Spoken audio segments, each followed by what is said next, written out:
Lauren. Hey, everybody. Hey, here we are, ready for some healing tonight. Bring it on. Some breathing, some vagus nerve relaxation. Going to Vegas. Let's go to Vegas. Relax the Vegas. What goes to Vegas stays in Vegas. Seriously. That's the true meaning of that saying. Yeah. What does Vegas actually mean, all you Spanish speakers? What does what mean? I'm sorry? Vegas. Is that Spanish word? I don't think it's a Spanish word for anything. It's the informal U form of Vegar. I'm totally making that up. I'm checking it out on Spanish. Keep going with it. Keep going with it. Sounds good. Vegar. Vegar. Vega is a meadow in Spanish. Vega. Interesting. So Las Vegas probably means the meadows. Meadows, yeah. Yeah. Okay, well, that's I definitely learned something new. that is definitely not connected to the current situation. And I wonder, that means that the vagus nerve is connected to meadows. I love that you're connecting the complex systems. This is why I neither did well in Latin nor English. It's because I was completely figuring out the mystical meaning behind things that have absolutely no connection. Great. And now I'm going to make it equally confusing for the students I teach. You're going to be learning from a mental, as Newton likes to say, what does he say? Learning disabled teacher. Oh my God. Thanks for building my confidence, Daddy Newt. Yeah, no kidding. He thinks I'm an emotionally unstable wreck. I think we're quite a pair, us rogue PhDers, you and I, Kelly. Learning disabled and emotional wreck. That's as good as it's going to get for him at the moment. Oh my God. I love the green room and the learning and mending. It's hilarious. I know, I do too, actually.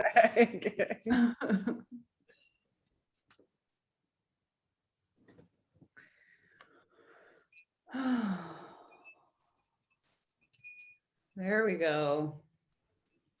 Can you hear that? Yeah. Yeah.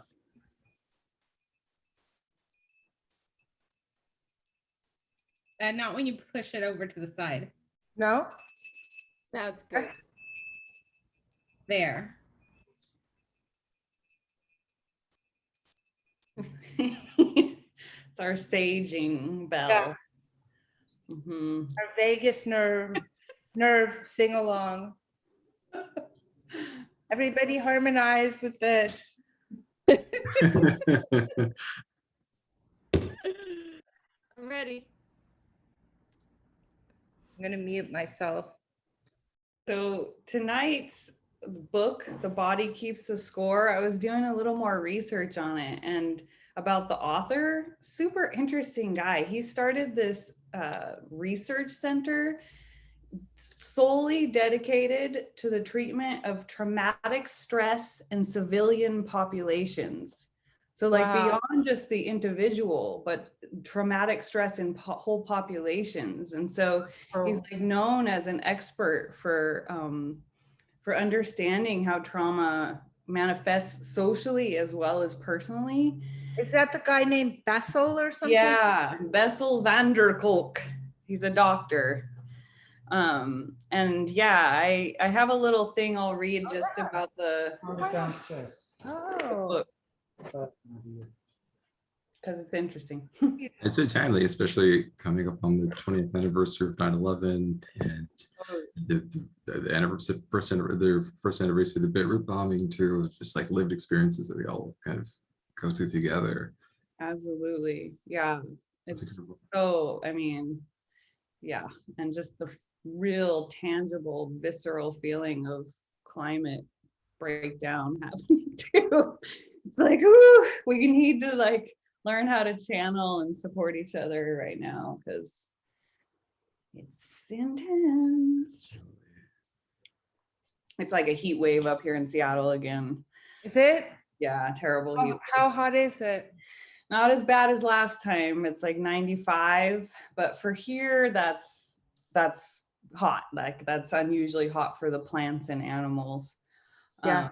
And also it's so crazy. Like I see on my neighbor's front porch, like air conditionings are now arriving to everyone's houses. And it's just like this slippery slope of everyone's going to try to hide and then it's going to get worse. Anyway, I'm going to try to Which is not go why down the trauma hole. Which is why I am starting in Q4 at Metabolic tap dancing class. Are you serious? Yes, Okay, Oh my I'm God, that's in. I don't know how. amazing. we are going to be starting to tap dance on the loading dock. Are you pulling my leg? Because I'm ready. No, I am not pulling your leg. I went to Lenny's house and she was cleaning out her closet and she had a pair of tap dancing shoes that she's never worn that fit me. And I took it as a sign. So we're going to take tap dancing towards the apocalypse. Oh my God, I love it. I can't wait. Yeah. Get your jazz hands ready. I actually think humor can help us, It doesn't hurt. And guess what? The invention of tap on shoes is the same year as the LA River was constructed. see those connections are there. People don't Wait. see them, but they're Hand- there. Hand-me-down shoes and date. This is why, again, I did not do well in anything. I read magic signs and then I go into that direction. All right, on that note, Okay, let's start okay. educating people. Yes. All right.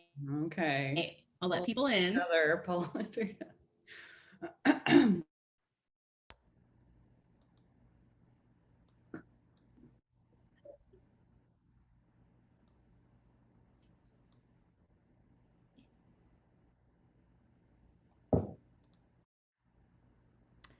Hello, everyone, and welcome to this evening's Learning and Mending.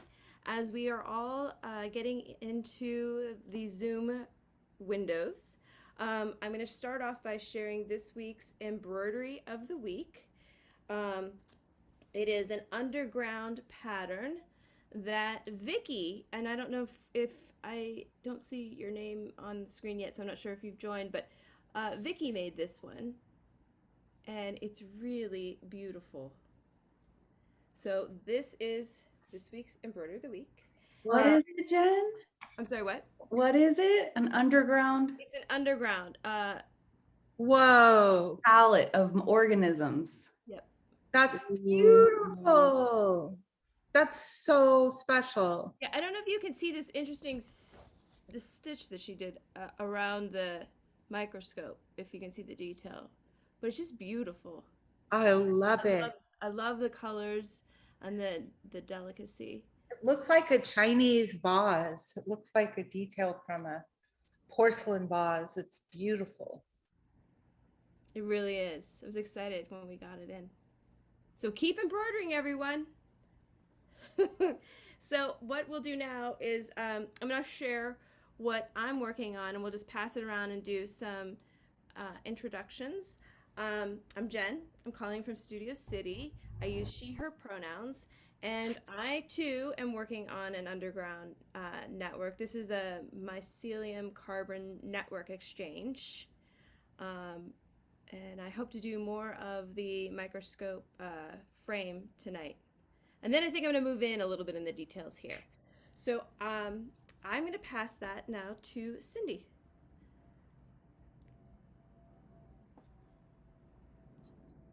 Hi, I'm Cindy. I'm calling in from West Covina.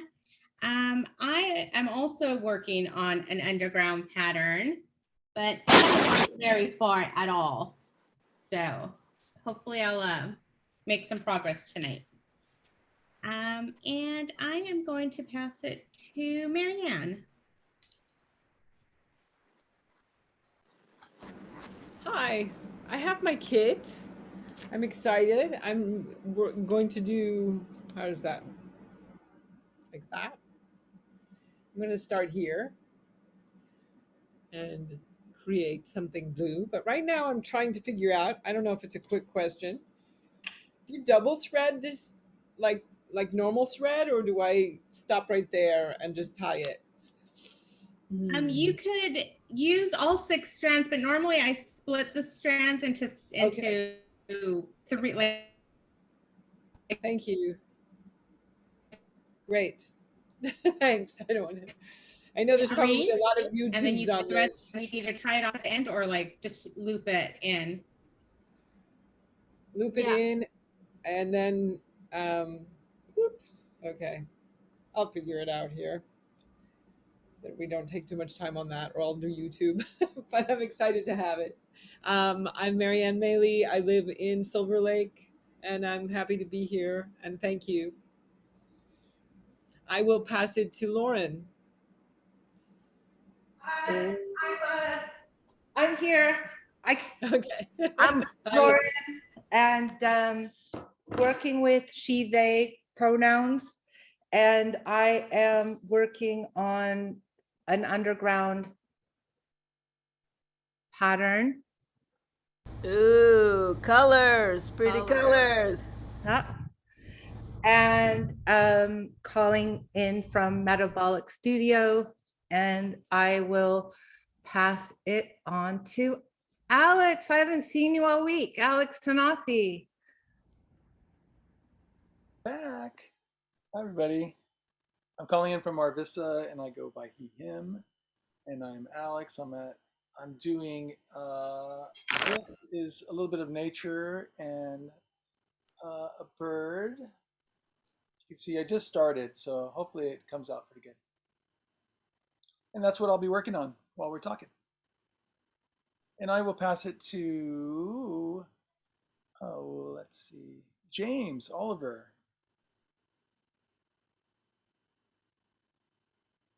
Or hi, my building's in a fire alarm test, so I can't really talk right now. Sorry. okay. Hey, Stefano, are you there?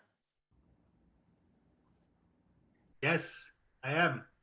Hi, everyone from El Sereno. And I have no embroidery to show you. I'm sorry, but I'll be looking forward to listen to this new episode of Learning and Mending. So thank you, everyone. And I'll pass it to Izzy. Hi, everyone. My pronouns are they, she. Tonight, I'm working on this underground design, and yeah, looking forward to tonight. I will pass it on to Kelly. Well, there are 2 Kellys. That's awkward.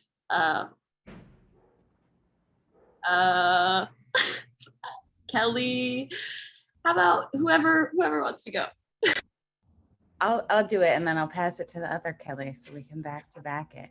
I'm Kelly. I'm in Echo Park. I use she, her pronouns. I am working on the yellow rumped warbler and manzanita. So just at the leaves in the trunks before I have to try and tackle that bird.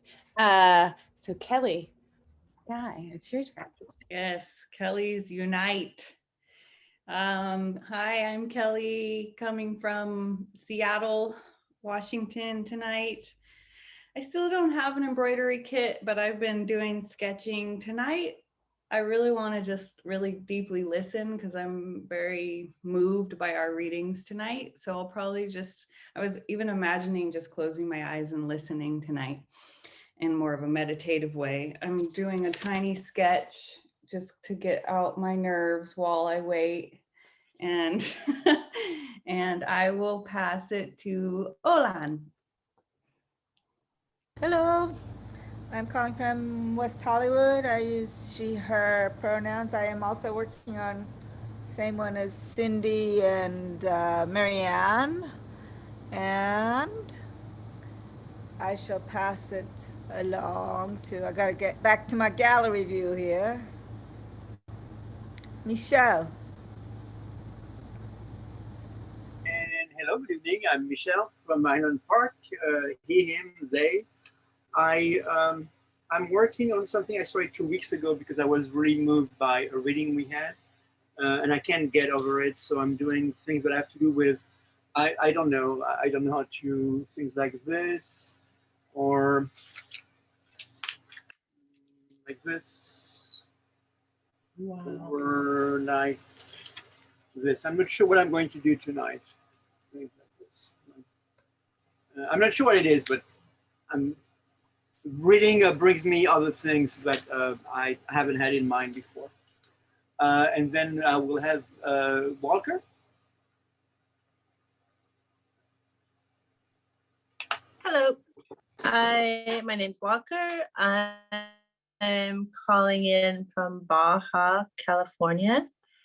And I use she, her pronouns. And I'm collaborating with somebody who I don't know because I found this kind of old, sort of already embroidered piece in the thrift store here. And I think there's some kind of microbial thing going on there. And I'm going to pass it to Roxanne. Hi, I'm Roxanne, and it's really nice to be back. And I am going to be working on this crow, common raven, common raven, still there. And I'm not sure who has gone. Actually, I will take it from here.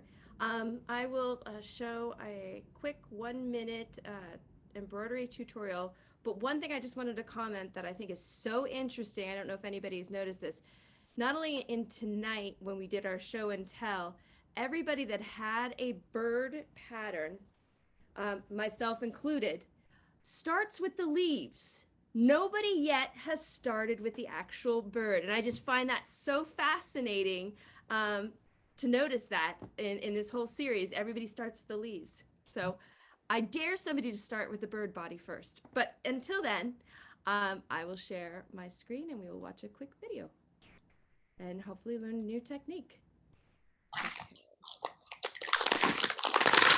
Can everybody see?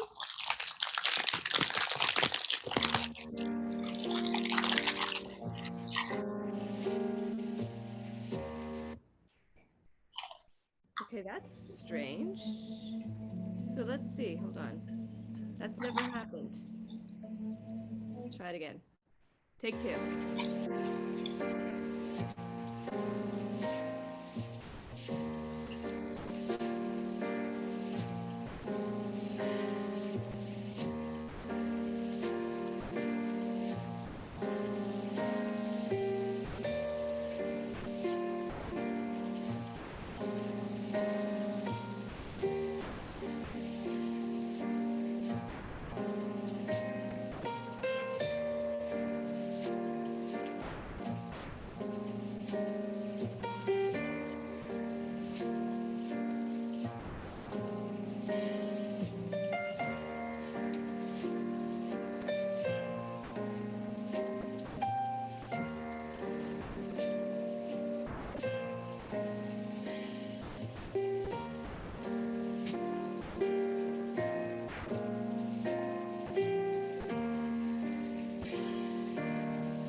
So I have watched that video several times and I still haven't quite figured out how to do that. I'll put it in the chat bar, and if anybody figures it out and would like to share information later, that would be wonderful. So the Metabolic Studios Learning and Mending series is now in its 5th iteration. In this series, from micro to macro, we will be exploring the implications of an integrated form of systems thinking that allows us to think across scales, from particle, cell, brain, society, ecosystem to cosmic matter. From micro to macro, we'll build upon what we learned about from Anna Singh's disturbance ecology and have an emphasis on complexity, networks, and patterns of organization. Many of you have received embroidery kits from us of native plants, birds, and microscopic organisms that the Metabolic Studio is currently cultivating on project sites. Taken as a collection, all of the embroideries will collectively illustrate biogeoconosis, which describes the intimate association between living things and the physical environment. If you've not received an embroidery kit and would like another one, please send your name and mailing address to info@metabolicstudio.org. Tonight, we'll share our screen, and we encourage you to read a section of the text aloud with us. When there is a pause in the reading, please feel free to unmute yourself and begin where the last person left off. Silence is golden, and there is no pressure to fill the transitional spaces while we enjoy a breath and continue crafting. Feel free to jump in and continue reading at your comfort level. You don't have to read. It's also fine to just enjoy listening. And now I will pass it over to Kelly, and she will introduce tonight's readings. Jen.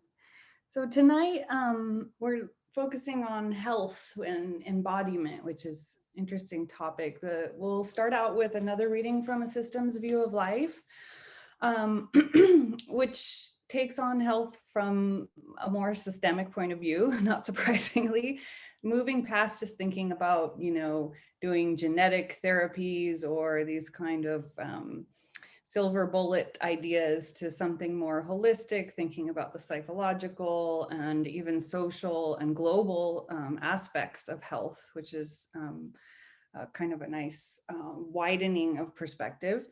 And then the second one, which I'm actually particularly excited about, comes from a book called The Body Keeps the Score by Bessel van der Kolk. And I was doing a little research about him in the book, and Bessel is a doctor, and he actually in 1984 set up the first clinical research center that was solely dedicated to study and treatment of traumatic stress in civilian populations. So like trauma in collective trauma, social trauma, beyond just the personal trauma. And so I just found that really interesting that he kind of pioneered some of those studies and treatments and ideas. And there's a summary of the book that is really nice that I thought I would just read. It's just a couple of sentences so you guys understand what the excerpt that we are going to read came from or is coming from. So it says, "The Body Keeps the Score" is the inspiring story of how a group of therapists and scientists, together with their courageous and memorable patients, has struggled to integrate recent advances in brain science, attachment research, and body awareness into treatments that can free trauma survivors from the tyranny of the past. These new paths to recovery activate the brain's natural neuroplasticity to rewire disturbed functioning and rebuild step by step the ability to know what you know and feel what you feel. They also offer experiences that directly counteract the helplessness and invisibility associated with trauma, enabling both adults and children to reclaim ownership of their bodies and lives. So that will be, we'll read from that as our second reading tonight. And the two guiding questions I have is, what does health and healing entail for you personally or mean for you personally? And then the second one, which I feel is so relevant right now because we're all dealing with so many compounding crises. The second question I have is how can we support each other and work with the personal and collective trauma of the climate crisis or other collective crises such as the pandemic. So supporting each other right now through these collective crises. I will put that in the chat and remind you at the end and pass it over to, I guess, start reading, right, Jen? Yep. Yes.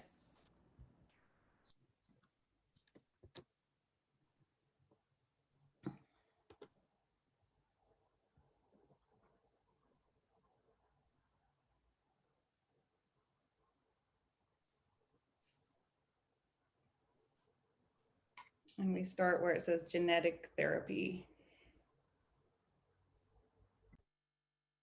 I can start. Genetic therapy. What we have outlined above should make clear that the pathway from genes to diseases is far from being understood sufficiently for clinical applications. Nevertheless, with the advent of synthetic biology and the remarkable improvements of analytical tools within genetics, medical genetics has been developed as a new and initially very promising field of medicine dedicated to the study of the relation between genetic structure and health disorders. In principle, different approaches can be used toward this aim.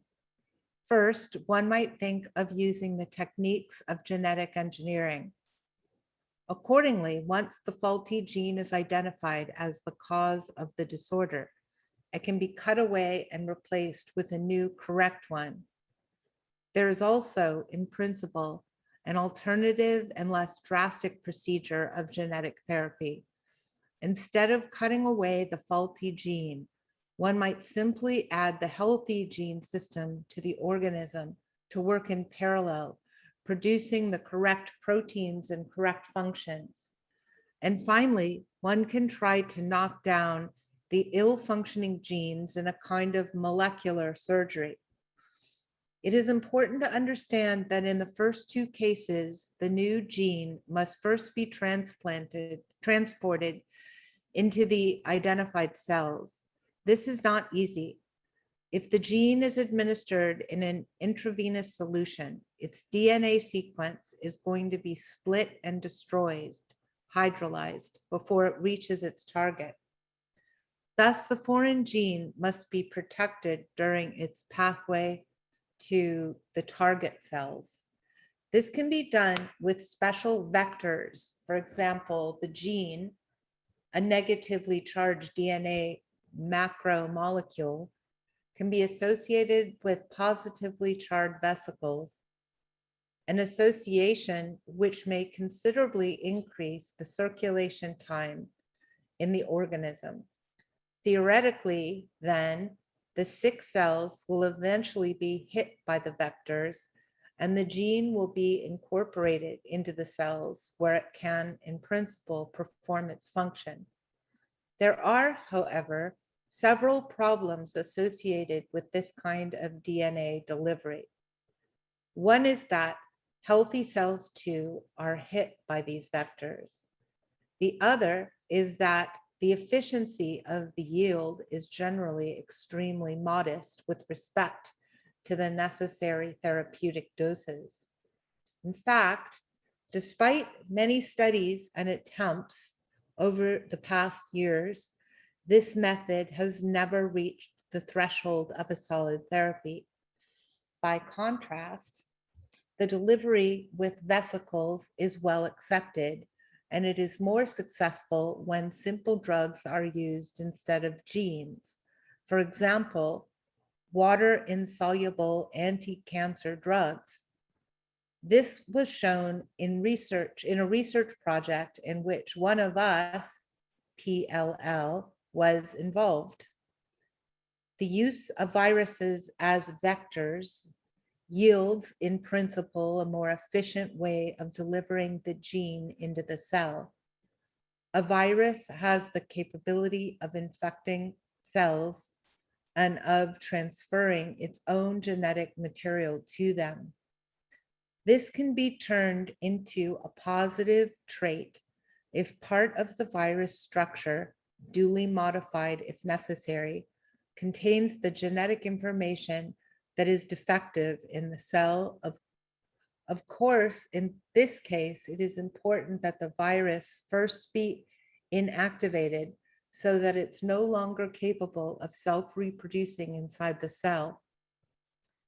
It must be clearly said that scientific advances in this entire field are not at the stage of warranting a safe therapeutic procedure for humans. In fact, the US Food and Drug Administration, FDA, has not yet approved any gene therapy product for sale.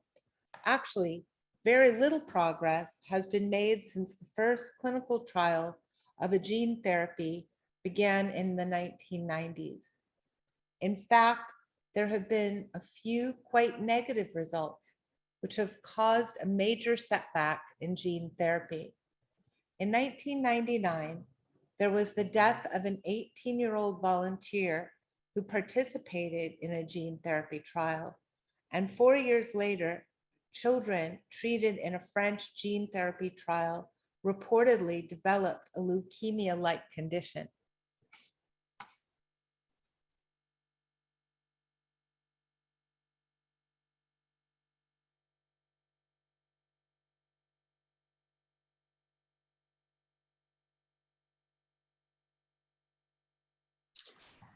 As David Weatherall, 1998, director of Oxford University's Institute of Molecular Medicine, sums up, transferring genes into a new environment and enticing them to do their jobs with all the sophisticated regulatory mechanisms that are involved has, so far, proved too difficult a task for molecular geneticists.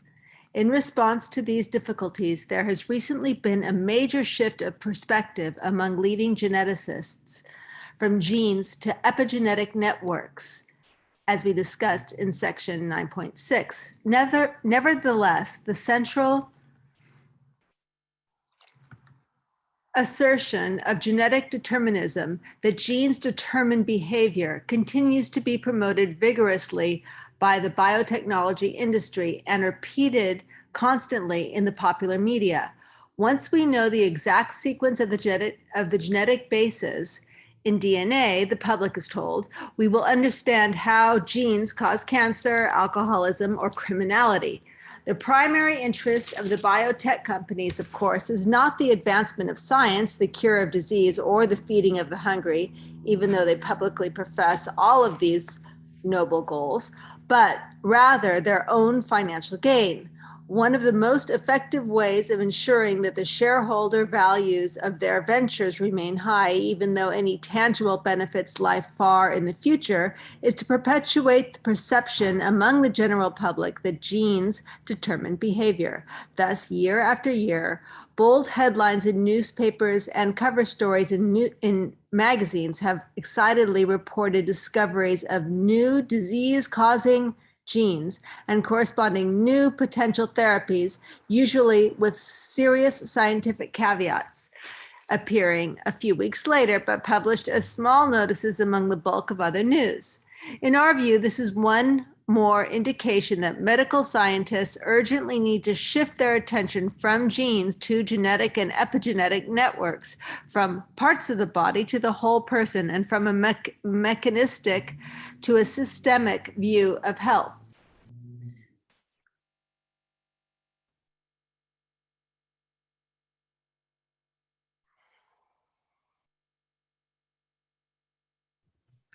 What is health? In the biomedical model, health is defined as the absence of disease, and disease as the malfunctioning of biological mechanisms. An alternative conception of health, based on the system's view of life, begins with the realization that it is impossible to give a precise definition of health. The reason is that health is largely a subjective experience whose quality can be known intuitively, but can never be exhaustively described or quantified. Health is a state of well-being that arises when the organism functions in a certain way. The description of this way of functioning will depend on how we describe the organism and its interactions with its environment. In other words, our understanding of health will always be linked to our understanding of life. Different models of living organisms will lead to different definitions of health.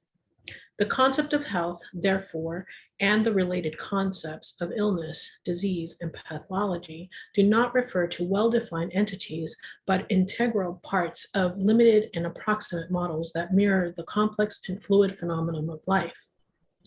Once we recognize the relative and subjective nature of the concept of health, we can begin to explore how the system's view of life can help us develop a corresponding systems view of health. Systems thinking is a process thinking. See section 4.3. And hence the systems view sees health as an ongoing process. Rather than defining health as a static state of perfect well-being, the systemic conception of health implies continual activity and change, reflecting the organism's creative response to environmental changes. Since a person's condition will always depend on the natural and social environment, there can be no absolute level of health independent of this environment. The continual changes of one's body in relation to the changing environment will naturally include temporary phases of ill health, and it will often be impossible to draw a sharp line between health and illness. Moreover, health is a multidimensional process. From the system's point of view, the experience of illness results from patterns of disorder that may become manifest at various levels of the organism, biological as well as psychological, and also in various interactions between the organism and the larger systems in which it is embedded. This means that the biological, cognitive, social, and ecological dimensions of life, which we have emphasized throughout this book, correspond to similar dimensions of health. The system's view of life recognizes that living systems in nature include individual organisms, parts of organisms, and communities of organisms, and that they all share a set of common properties and principles of organization. See section 4.3. Accordingly, the system's view of health can be applied to different systems levels, with corresponding levels of health being mutually interconnected. In particular, we can discern 3 independent levels of health: individual, social, and ecological. In summary, the system's view of life leads us to see health as a process and as a multidimensional and multi-leveled phenomenon. With these general characteristics in mind, we can now see how health can actually be defined from a systemic perspective.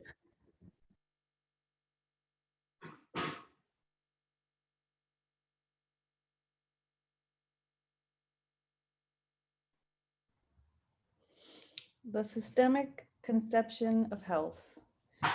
As we have discussed, a living system is understood as a self-generating, self-organizing network that displays a high degree of stability.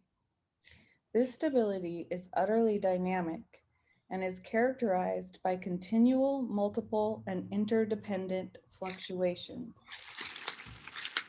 All the variables of a living system fluctuate continually between tolerance limits. The more dynamic the state of the system, the greater its flexibility. Whatever the nature of this flexibility, physical, mental, social, technological, or economic, it is essential to the system's ability to adapt to environmental changes. Loss of flexibility means loss of health. Moreover, the living system responds to disturbances from its environment autonomously and cognitively. The resulting structural changes can be either changes of self-renewal or development changes in which new forms of order emerge. This view of living systems suggests the notion of dynamic balance is a useful concept to define health. Such a state of balance is not a static equilibrium, but rather a flexible pattern of fluctuations. With this meaning of dynamic balance in mind, health can be defined as, quote, a state of well-being resulting from a dynamic balance that involves the physical and psychological aspects of the organism, as well as its interactions with its natural and social environment. Capra, 1982. An important part of this systemic definition of health is that the dynamic balance of the healthy system involves both the physical and mental or psychological aspects of the organism. As we discussed in chapter 12, the systemic conception of life includes a radically new concept of mind. When this new concept of mind or cognition is adopted, it becomes evident that every illness has mental aspects. Getting sick, moving out of balance, and healing, regaining balance, are both integral parts of the life process. And if that process is identified with cognition, the processes of getting sick and of healing can be seen as cognitive processes. This means that there is a mental dimension in every illness, even if it often lies in the realm of the unconscious. This amounts to a radical redefinition of the term psychosomatic. In the biomedical model, this term has been used to refer to disorders without a clearly diagnosed organic basis. And because of the mechanistic bias of that model, such psychosomatic disorders often tended to be regarded as imagined or not real. The systemic use of the term is quite different. Researchers and clinicians have become increasingly aware that all disorders are psychosomatic in the sense that they involve the continual interplay of mind and body in their origin, development, and cure. This refined notion of psychosomatic has recently led to many important new insights. Lots of citations. The new systemic understanding of psychosomatic makes it clear why mental attitudes and psychological techniques are important means for the healing of illness. A positive attitude will have a strong positive impact on the mind-body system and will often be able to reverse the disease process or even heal severe biological disorders. And impressive proof of the healing power of positive expectations alone is provided by the well-known placebo effect. See guest essay. A placebo is the imitation of medicine dressed up like an authentic pill and given to patients who think they are receiving the real thing. Studies have shown that 35% of patients consistently experience satisfactory relief when placebos are used instead of regular medication for a wide range of medical problems.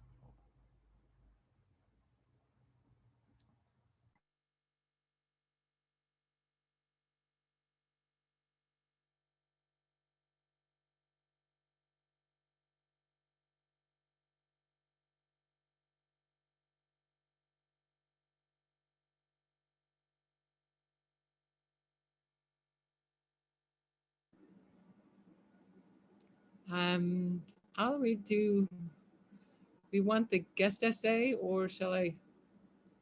I'm a little confused because I get problems, but the next page, yeah, okay, guest essay, placebo and nocebo responses, Fabrizio Benedetti,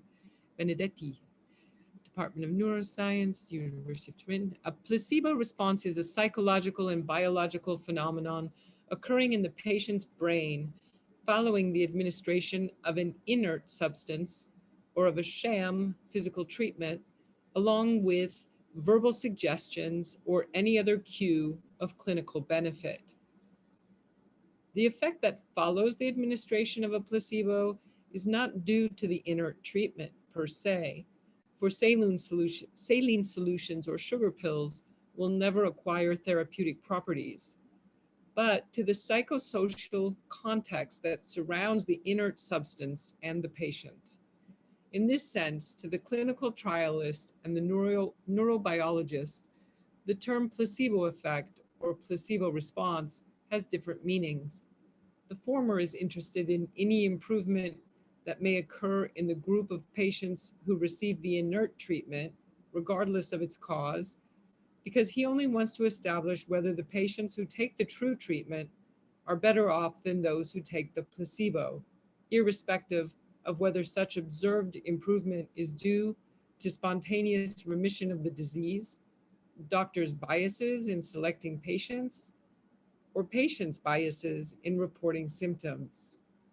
By contrast, the psychologist and the neuroscientist are only interested in the improvement that derives from active processes occurring in the patient's brain, such as the patient's expectations of clinical improvement. The same concepts hold true for the nocebo response, a phenomenon that is opposite to the placebo response, whereby an inert treatment is administered along with negative verbal suggestions of worsening. Taking these considerations into account, the placebo and nocebo are not the inert treatments alone, but rather their administration within a set of sensory and social stimuli that tell the patient that either a beneficial or a harmful treatment, respectively, is being given. Mechanisms. There is not a single placebo effect, but many, with different mechanisms in different diseases and in different systems. Most of the research on placebos has focused on expectations as the main factor involved in placebo responsiveness. In the many studies in the literature where expectations are analyzed, the terms effects of placebos and effects of expectations are frequently used interchangeably. There are several mechanisms through which expectation of a future event may affect different physiological functions. First, anxiety has been found to be reduced after placebo administration and increased after nocebo administration. Therefore, expecting either improvement or worsening of a symptom may either decrease or increase anxiety, respectively. Second, expectations of future events may also induce physiological changes through reward mechanisms. These mechanisms are mediated by specific neuronal circuits linking cognitive, emotional, and motor responses, and are traditionally studied in the context of the pursuit of natural, for example, food, monetary, and drug rewards. There is compelling experimental evidence that the so-called mesolimbic dopaminergic system, a pathway in the brain containing dopamine, which controls the brain's pleasure and reward centers, may be activated in some circumstances when a subject expects clinical improvement after placebo administration. In this case, the reward is represented by the therapeutic benefit itself. Third, learning is another mechanism that is essential to placebo responsiveness. Subjects who suffer from a painful condition, such as headache, and who regularly consume aspirin, can associate the shape, color, and taste of the pill with pain decrease. After repeated associations, if they are given a sugar pill resembling aspirin, they will experience pain decrease. Needless to say, besides shape, color, and taste of pills, countless other stimuli can be associated with therapeutic benefit, such as hospitals, diagnostic and therapeutic equipment, and medical personnel features.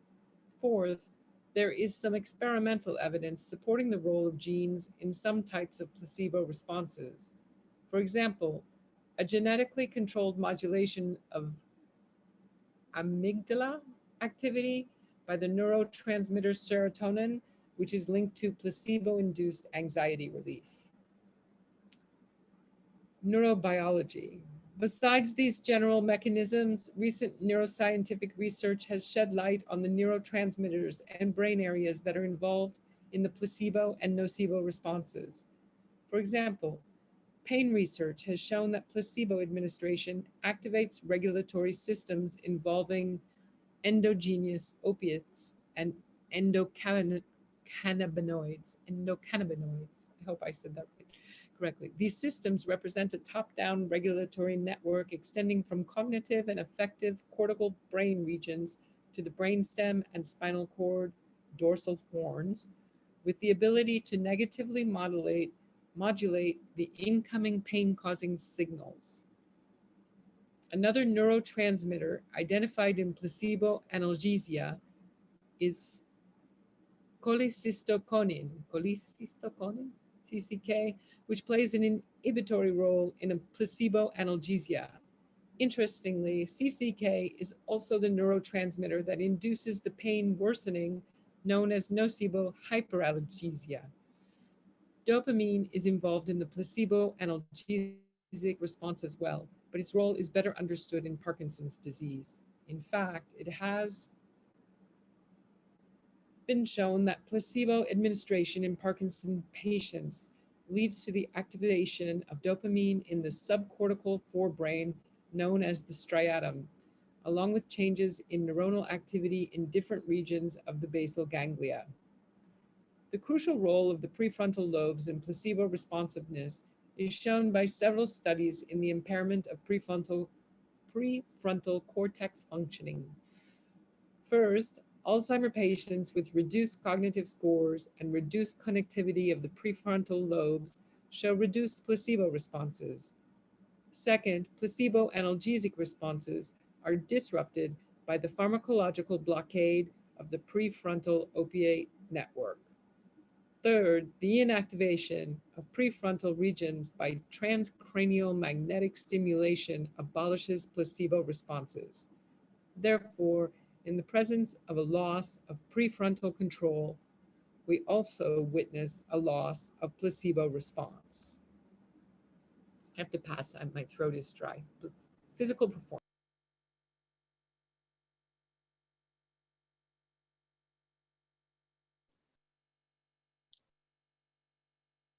As in the clinic, also in the sport world, there is a zone where placebos and nocebos can exert their influence. Here too, chemicals such as vitamins, performance-enhancing aids, or diet supplements are handed out, or physical treatments and manipulations of different kinds are delivered, and expectations about their effects are set in motion in the athlete's brain. In spite of very different experimental conditions, ranging from short anaerobic sprints to long aerobic endurance cycling, and across many different outcome measures such as mean power output, time, speed, weight lifted, or perceived exertion, all the data indicate athletes' expectations as important factors in physical performance to be taken into account in training strategies. Apart from a role for endogenous opiates in placebo pain endurance, not much is known at present in this context. In many studies, athletes are asked to perform at their limit in an all-out effort. Placebos apparently act by pushing this limit forward, possibly impacting on a central governor of fatigue, which, although not identified, has been proposed as a brain center integrating peripheral signals and central control processes, so as to continuously regulate exercise performance and avoid reaching maximal physiological capacity.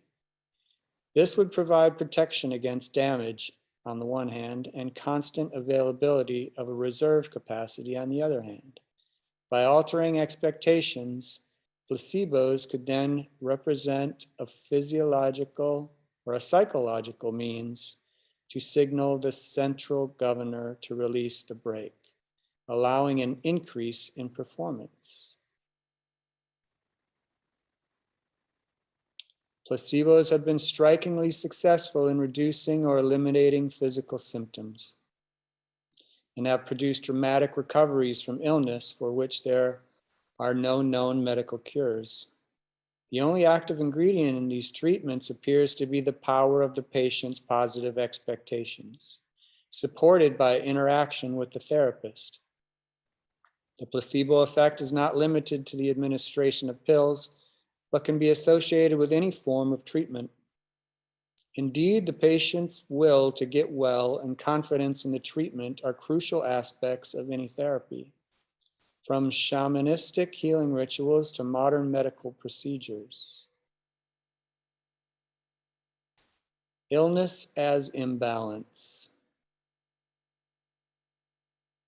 The view of health as a state of dynamic balance implies that illness is a consequence of imbalance and disharmony, which may arise at various levels of the organism and may generate symptoms of a physical, psychological, or social nature.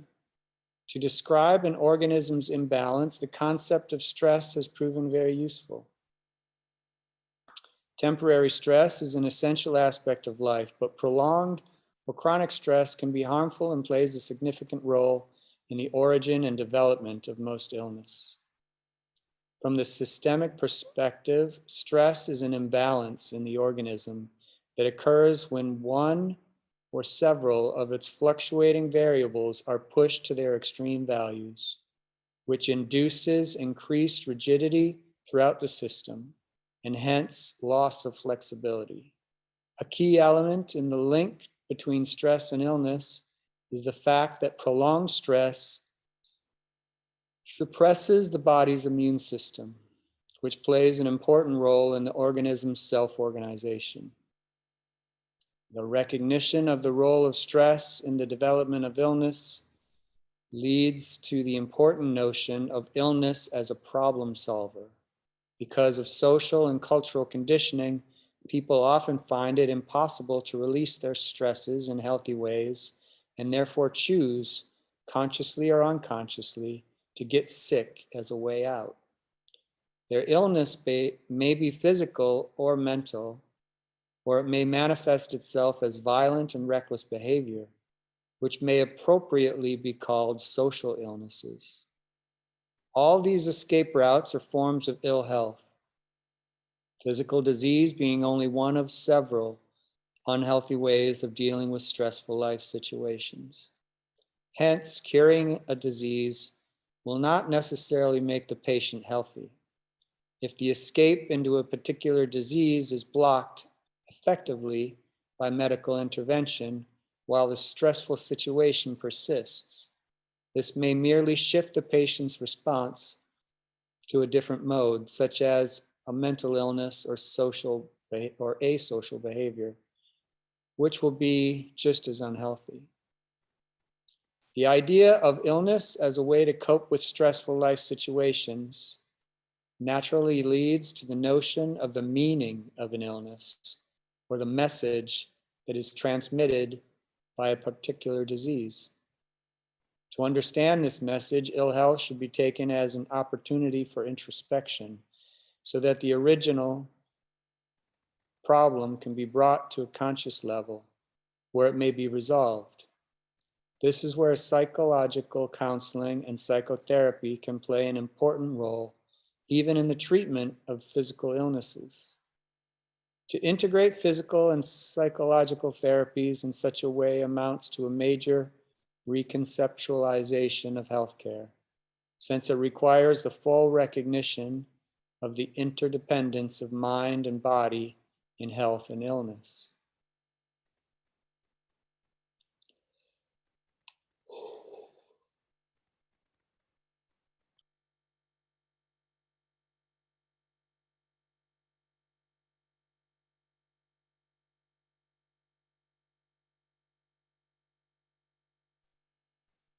The systemic understanding of health and illness, which we have outlined in the previous sections, implies a corresponding systemic understanding of healing. Many traditional modes of health and healing acknowledge the self-healing capacities inherent in every living organism, that is, the balanced state when it has been disturbed. In systemic language, this tendency is associated with the self-balancing feedback loops inherent in living systems, through which the self-organizing system returns, more or less, to the original fluctuating state. Examples of this phenomenon would be periods of ill health involving minor symptoms.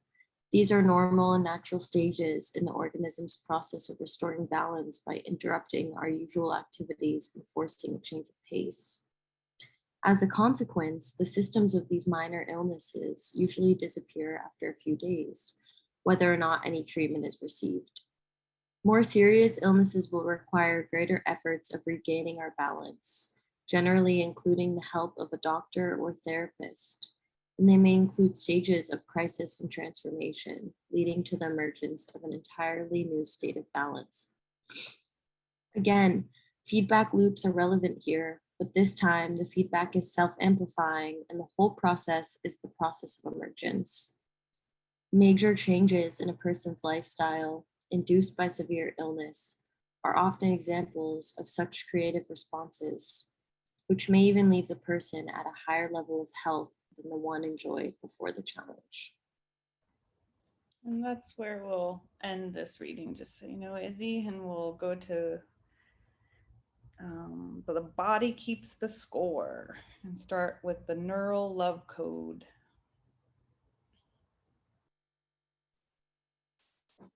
In 1994, Stephen Porges, who was a researcher at the University of Maryland, and at the time we started our conversation of HRV, and who is now at the University of North Carolina, introduced the polyvagal theory, which built on Darwin's observations and added another 140 years of scientific discoveries to those early insight. Polyvagal refers to the many branches of the vagus nerve, Darwin's pneumogastric nerve, which connects numerous organs, including the brain, lungs, heart, stomach, and intestines. The polyvagal theory provided us with a more sophisticated understanding of the biology of safety and danger, one based on the subtle interplay between the visceral experiences of our own bodies and the faces and voices and faces of the people around us. It explained why a kind face or a soothing tone of voice can dramatically alter the way we feel. It clarified why knowing that we are seen and heard by the important people in our lives can make us feel calm and safe, and why being ignored or dismissed can precipitate rage reactions or mental collapse. It helped us understand why focus attunement with another person can shift us out of disorganized and fearful states. In short, Porges' theory made us look beyond the effects of fight or flight and put social relationships front and center in our understanding of trauma. It also suggested new approaches to healing that focus on strengthening the body's systems for regulating arousal. Human beings are astoundingly attuned to subtle emotional shifts in the people and animals around them. Slight changes in the tension of the brow, wrinkles, and around the eyes, curvature of the lips, and the angle of the neck quickly signal to us how comfortable, suspicious, relaxed, or frightened someone is. Our mirror neurons register their inner experience, and our own bodies make internal adjustments to whatever we notice. Just so, the muscles of our own face give others clue about how calm or excited we feel, whether our heart is racing or quiet, and whether we're ready to pounce on them or run away. When the message we receive from another person is, "You're safe with me," we're relaxed. If we're lucky in our relationships, we also feel nourished, supported, and restored as we look into the face and eyes of the other. Our culture teaches us to focus on personal uniqueness, but at a deeper level, we barely exist as individual organisms. Our brains are built to help us function as members of a tribe. We are part of that tribe, even when we are by ourselves, whether listening to music that other people created, watching a basketball game on television, our own muscles tensing as the players run and jump, or preparing a spreadsheet for a sales meeting, anticipating the boss's reaction. Most of our energy is devoted to connecting with others. If we look beyond this list of specific symptoms that entail formal psychiatric diagnosis, we find that almost all mental suffering involves either trouble in creating workable and satisfying relationships or difficulties in regulating arousal. As in the case of habitually becoming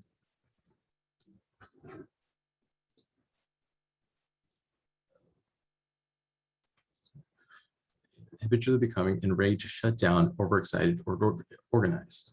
Usually it's a combination of both. The standard medical focus on trying to discover the right drug to treat a particular disorder tends to distract us from grappling with how our problems interfere with our functioning as members of our tribe. Safety and reciprocity. A few years ago, I heard Jerome Kagan, a distinguished emeritus professor of child psychology at Harvard, say to the Dalai Lama that for every act of cruelty in this world, there are hundreds of small acts of kindness and connection. His conclusion to the benevolent rather than the malevolent is probably a true feature of our species. Being able to feel safe with other people is probably the single most important aspect of mental health. Safe connections are fundamental to meaningful and satisfying lives. Numerous studies of disaster response around the globe have shown that social support is the most powerful protection against becoming overwhelmed by stress and trauma. Social support is not the same as merely being in the presence of others. The critical issue is reciprocity, being truly heard and seen by the people around us, feeling that we are held in someone else's mind and heart. For our own physiology to calm down, heal, and grow, we need a visceral feeling of safety. No doctor can write a prescription for friendship and love. These are complex and hard-earned capacities. We don't need a history of trauma to feel self-conscious and even panicked at a party with strangers. But trauma can turn the whole world into a gathering of aliens. Many traumatized people find themselves chronically out of sync with the people around them. Some find comfort in groups where they can replay their combat experiences, rape, or torture with others who have similar backgrounds or experiences. Focusing on a shared history of trauma and victimization alleviates their searing sense of isolation, but usually at the price of having to deny their individual differences. Members can belong only if they conform to the common code. Isolating oneself into a narrowly defined victim group promotes a view of others as irrelevant at best and dangerous at worst, which eventually only leads to further alienation.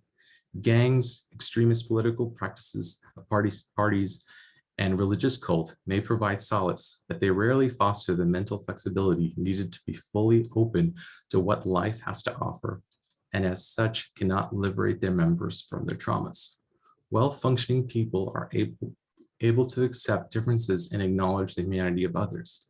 In the past 2 decades, it has become widely recognized that when adults and children are too skittish or shut down to derive comfort from human beings, relationships with other animals can help.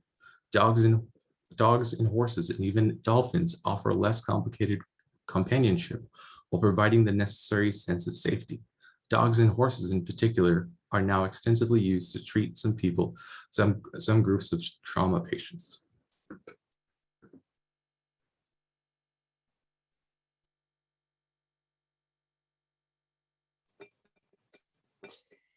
Three levels of safety. After trauma, the world is experienced with a different nervous system that has an altered perception of risk and safety. Porges coined the word neuroception to describe the capacity to evaluate relative danger and safety in one's environment. When we try to help people with faulty neuroception, the great challenge is finding ways to reset their physiology so that their survival mechanisms stop working against them. This means helping them to respond appropriately to danger, but even more to recover the capacity to experience safety, relaxation, and true reciprocity. I've extensively interviewed and treated 6 people who survived plane crashes. 2 reported having lost consciousness during the incident. Even though they were not physically injured, they collapsed mentally. 2 went into a panic and stayed frantic until well after we had started treatment. 2 remained calm and resourceful and helped evacuate fellow passengers from the burning wreckage. I found a similar range of responses in survivors of rape, car crashes, and torture. In the previous chapter, we saw the radically different reactions of Stan and Ute as they relived the highway disaster they'd experienced side by side. What accounts for this spectrum of responses, focused, collapsed, or frantic? Porges' theory provides an explanation. The autonomic nervous system regulates three fundamental physiological states. The level of safety determines which one of these is activated at any particular time.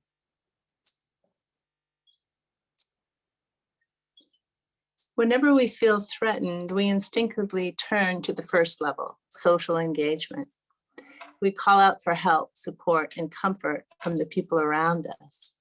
But if no one comes to our aid or we're in immediate danger, the organism reverts to a more primitive way to survive, fight or flight. We fight off our attacker or we run to a safe place. However, if this fails, we can't get away, we're held down or trapped. The organism tries to preserve itself by shutting down and expending as little energy as possible.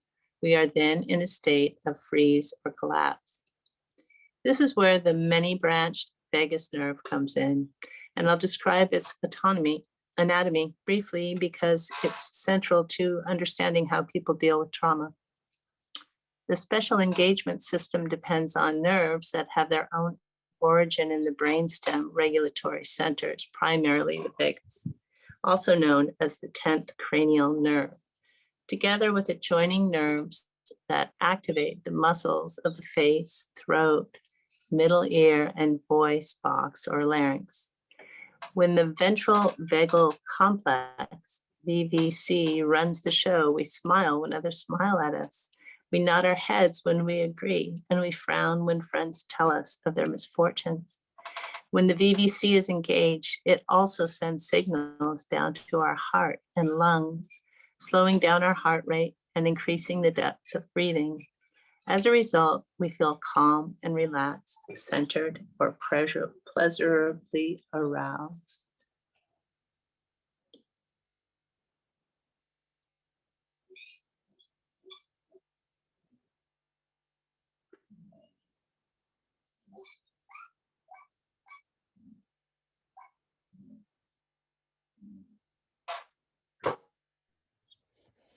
Any threat to our safety or social connections triggers changes in the areas innervated by the VVC. When something distressing happens, we automatically signal our upset in our facial expressions and tone of voice. Changes meant to beckon others to come to our assistance. However, if no one responds to our call for help, the threat increases and the older limbic brain jumps in. The sympathetic nervous system takes over, mobilizing muscles, heart, lungs for fight or flight. Our voice becomes faster and more strident, and our heart starts pumping faster. If a dog is in the room, she will stir and growl because she can smell the activation of our sweat glands. Finally, if there is no way out and there's nothing we can do to stave off the inevitable, we will activate the ultimate emergency system, the dorsal vagal complex, DVC. This system reaches down below the diaphragm to the stomach, kidneys, intestines, and drastically reduces metabolism throughout the body. Heart rate plunges. We feel our heart drop. We can't breathe, and our gut stops working or empties, literally scaring the shit out of us. This is the point at which we disengage, collapse, and freeze. Fight or flight versus collapse. As we saw in Stan's and Ute's brain scans, trauma is expressed not only as fight or flight, but also as shutting down and failing to engage in the present. A different level of brain activity is involved for each response. the mammalian fight or flight system, which is protective and keeps us from shutting down, and the reptilian brain, which produces the collapse response. You can see the difference between these two systems at any big pet store. Kittens, puppies, mice, and gerbils constantly play around, and when they're tired, they huddle together, skin to skin, in a pile. In contrast, the snakes and lizards lie motionless in the corners of their cages, unresponsive to the environment. This sort of immobilization, generated by the reptilian brain, characterizes many chronically traumatized people, as opposed to the mammalian panic and rage that makes more recent trauma survivors so frightened and frightening. Almost everyone knows what the quintessential fight-flight response, road rage, feels like. A sudden threat precipitates an intense impulse to move and attack. Danger turns off our social engagement system, decreases our responsiveness to the human voice, and increases our sensitivity to threatening sounds. Yet for many people, panic and rage are preferable to the opposite, shutting down and becoming dead to the world. Activating fight-flight at least makes them feel energized. This is why so many abused and traumatized people feel fully alive in the face of actual danger, while they go numb in situations that are more complex but objectively safe, like birthday parties or family dinners. When fighting or running does not take care of the threat, we activate the last resort, the reptilian brain, the ultimate emergency system. This system is most likely to engage when we are physically immobilized, as when we are pinned down by an attacker, or when a child has no escape from a terrifying caregiver. Collapse and disengagement are controlled by the DVC, an evolutionarily ancient part of the parasympathetic nervous system that is associated with digestive symptoms like diarrhea and nausea. It also slows down the heart and induces shallow breathing. Once this system takes over, other people and we ourselves cease to matter. Awareness is shut down, and we may no longer even register physical pain. Oof.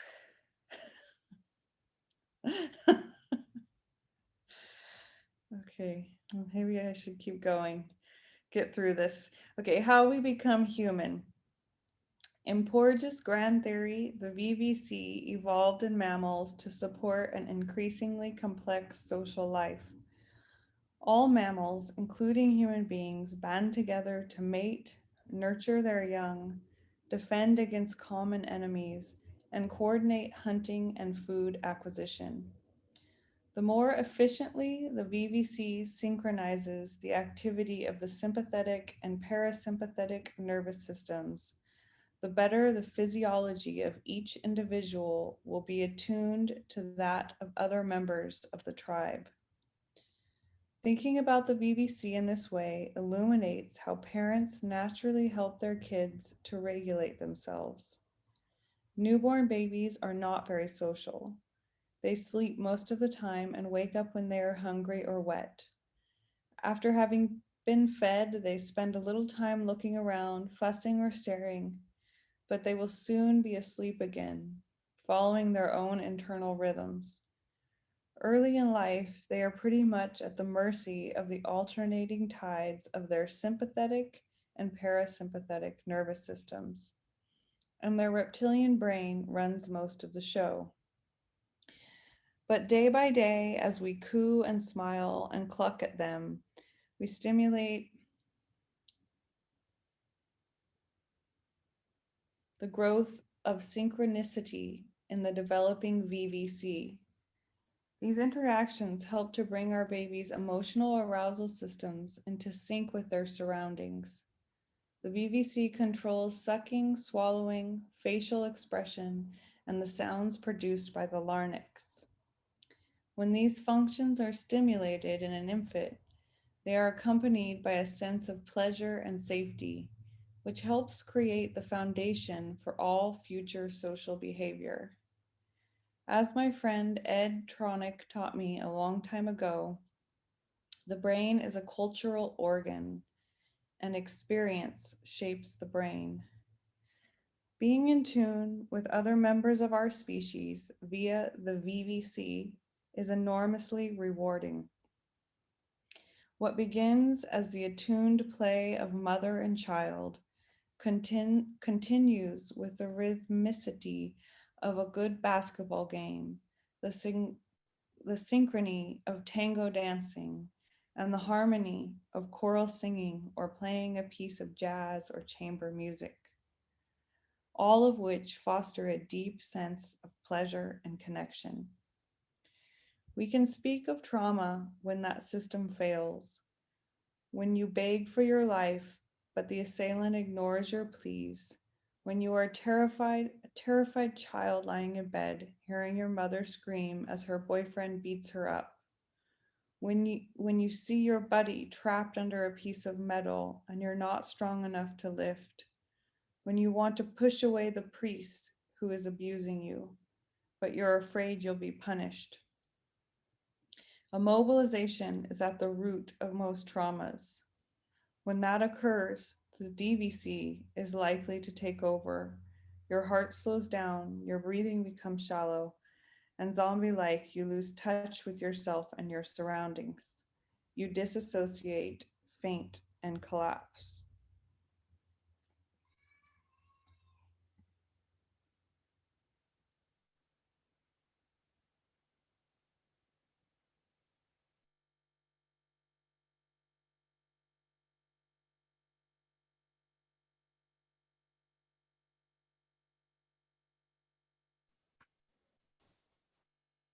Defend or relax.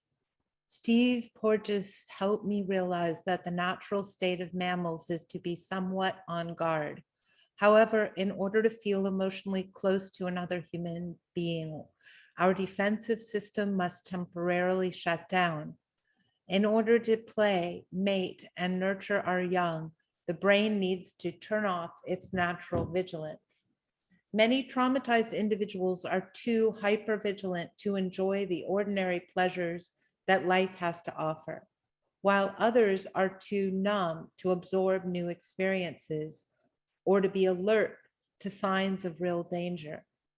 When the smoke detectors of the brain malfunction, people no longer run when they should be trying to escape or fight back when they should be defending themselves.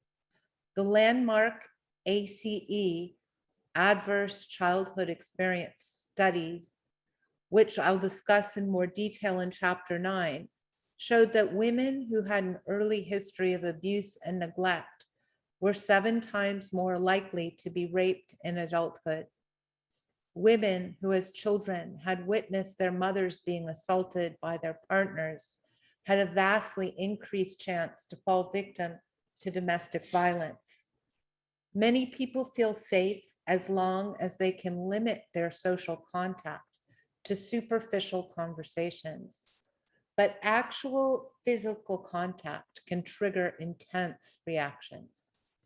However, as Porges points out, achieving any sort of deep intimacy, a close embrace, sleeping with a mate, and sex requires allowing oneself to experience immobilization without fear.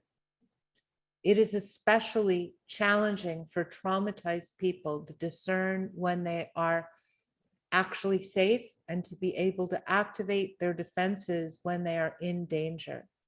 This requires having experiences that can restore the sense of physical safety, a topic to which we'll return many times in the chapters that follow.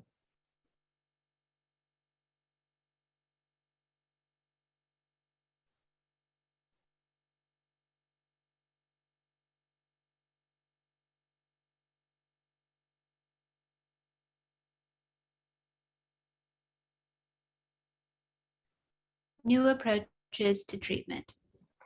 If we understand that traumatized children and adults get stuck in fight or flight or in chronic shutdown, how do we help them to deactivate these defensive maneuvers that once ensured their survival? Some gifted people who work with trauma survivors know how to do this intuitively. Steve Gross used to run the play program at the trauma center. Steve often walked around the clinic with a brightly colored beach ball, and when he saw angry or frozen kids in the waiting room, he would flash them a big smile.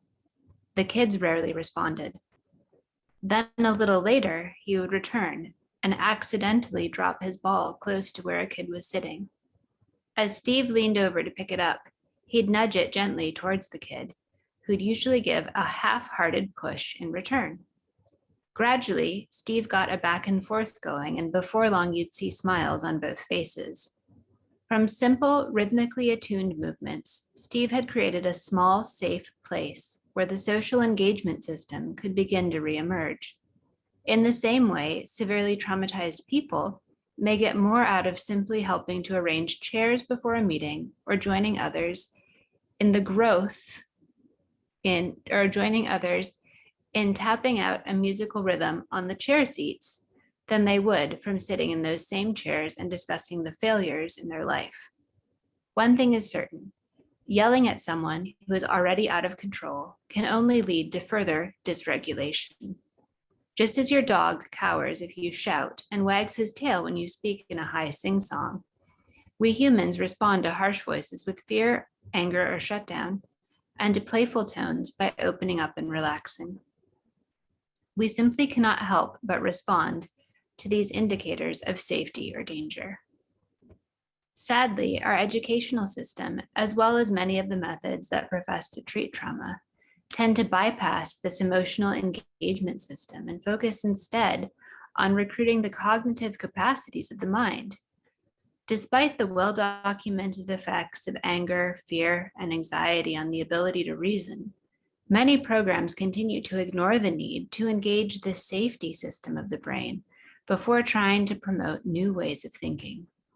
The last things that should be cut from school schedules are chorus, physical education, recess, and anything else involving movement, play, and joyful engagement. When children are oppositional, defensive, numbed out, or enraged, it's also important to recognize that such, quote, bad behavior may repeat action patterns that were established to survive serious threats, even if they are intensely upsetting or off-putting. Porges' work has had a profound effect on how my trauma center colleagues and I organize the treatment of abused children and traumatized adults. It's true that we would probably have developed a therapeutic yoga program for women at some point, given that yoga had proved so successful in helping them calm down and get in touch with their dissociated bodies.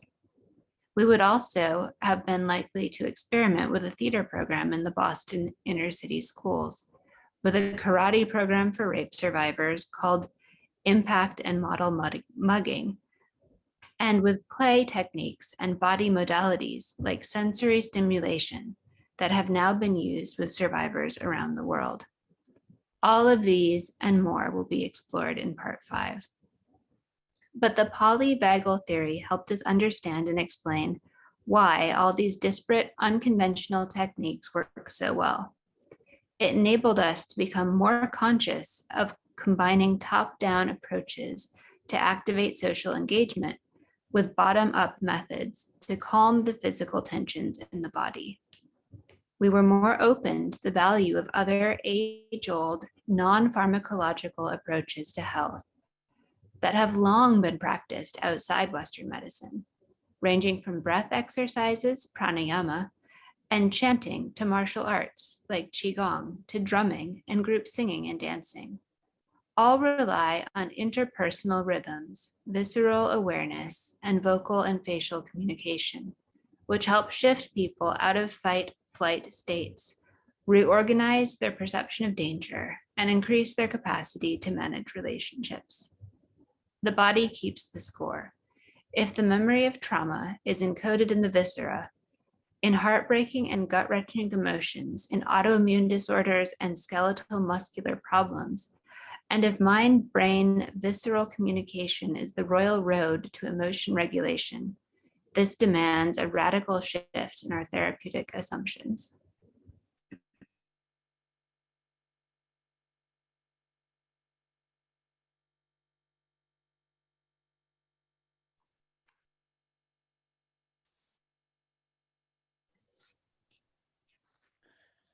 Okay. Oof. Luckily, we have a special guest appearance from Izzy, who's going to take us through a breathing exercise, which I think is so appropriate after that reading.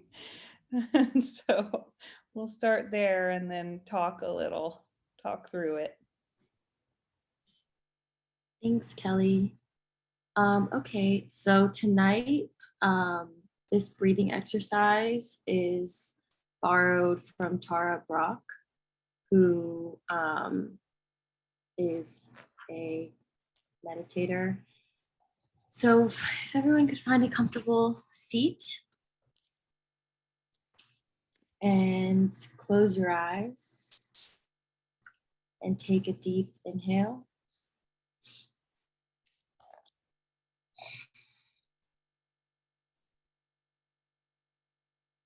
Feel yourself center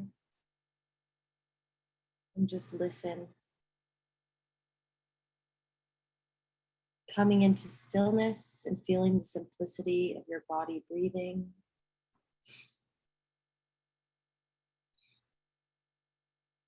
Taking a nice, full, deep in-breath now.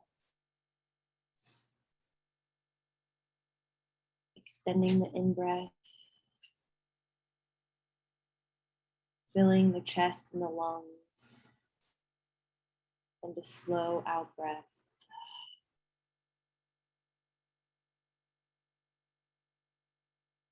Feeling the sensations of releasing the breath.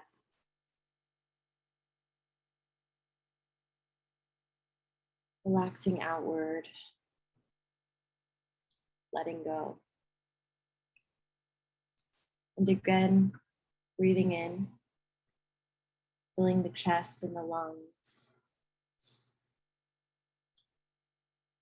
Slow out breath, releasing, letting go, letting go. One more time, inhaling deeply, filling the chest and lungs, a slow out breath, relaxing outward, letting go and allowing the breath now to resume in its natural rhythm. Relaxing with the inflow, with the outflow, beginning to gently scan the body downward, relaxing the brow, letting it be smooth, softening the eyes, letting the jaw hinge, relaxing the tongue down to the root.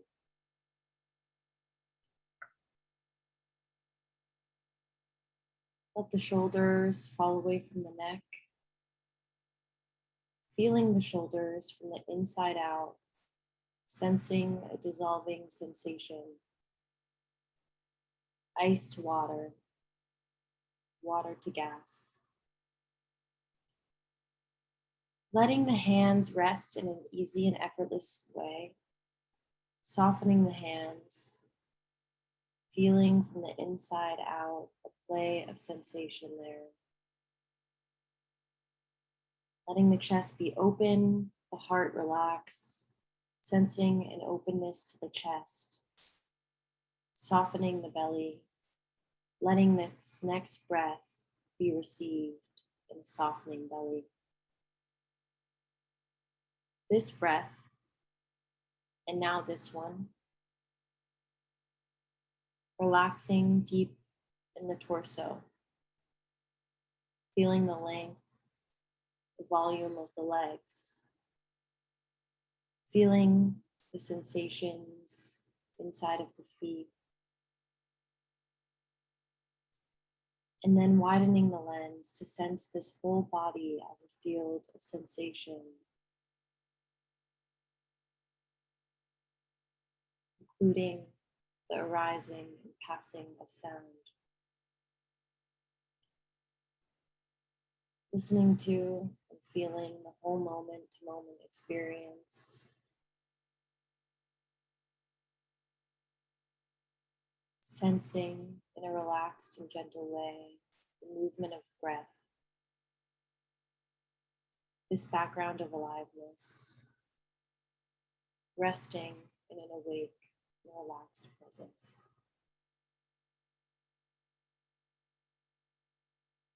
Take a deep inhale. And on the exhale, begin to wiggle the fingers and toes. If your eyes are closed, slowly open them. And I welcome you back to Zoom land.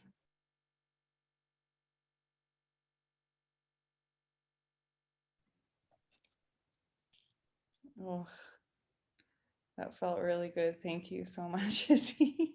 You're welcome. Like, I don't think we could have done anything better right at that moment than breathe together. Yeah. Oh, that reading took an intense turn.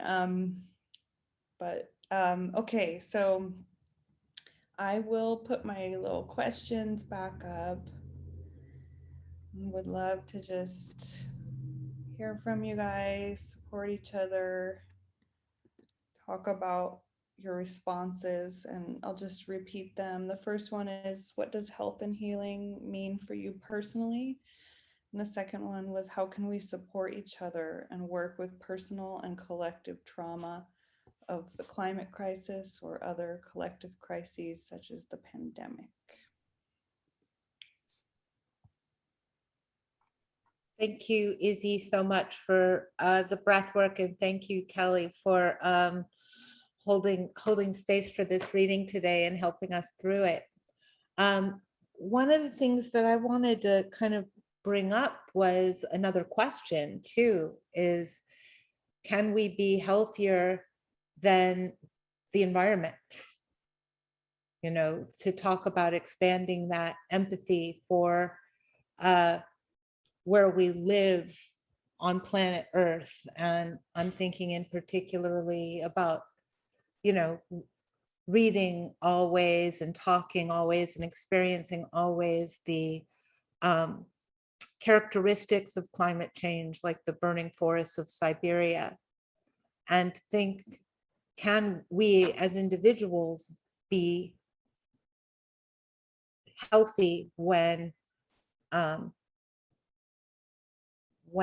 the atmosphere is full of smoke somewhere else, or the sea is dying? And it made me think, Kelly, of your reminding us about the idea, I think you called it symbiogenesis, so that there can't actually be, and I believe that this was a concept that came from the scholarship of, what's the name of the woman that we were? Lynn Margulis. Lynn Margulis. Margulis. Yeah, the idea that we're in relationship with all other living things, and our processes, even our cellular processes, are not solipsistic, sealed off universes unto themselves, but in relationship with all other living things. So I just wanted to throw out this idea of wellness being a spectrum. That perhaps is a route toward empathy for the web of life.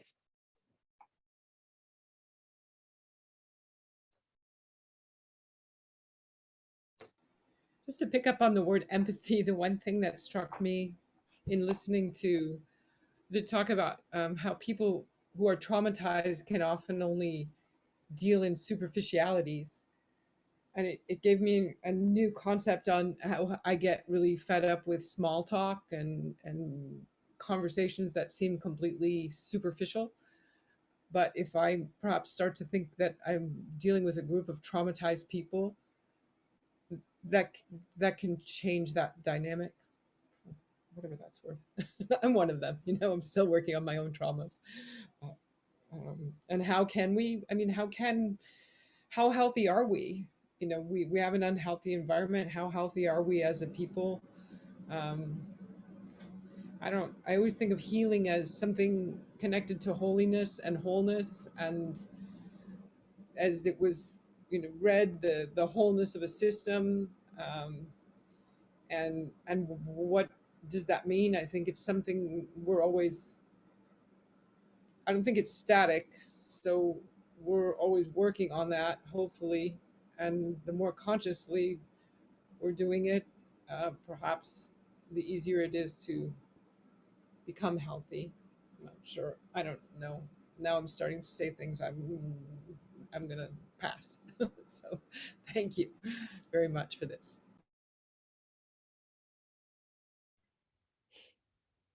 One reflection I had while reading this or listening to the second reading, they were talking about the experience of immobilization being associated with deep trauma. And I was just thinking about how that relates to this feeling of the climate crisis, being overwhelmed and not being able to do enough about it.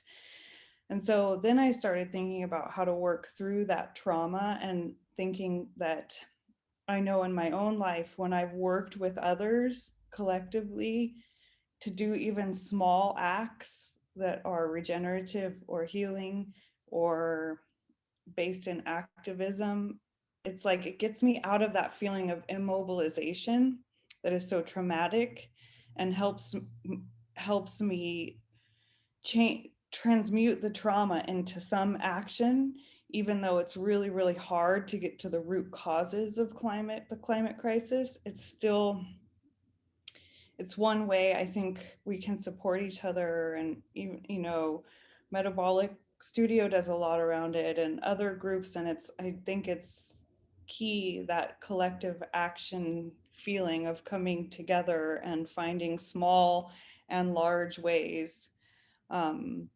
Because for me personally, it's one of the ways I have found relief from that sense of that what was it, like they were talking about immobilization and that frozen, that really deep traumatic state where you're just frozen, you know, like, so just as a way through that to the other side, it's one thought I've had, or experience I've had, that's gotten me through past that immobilization.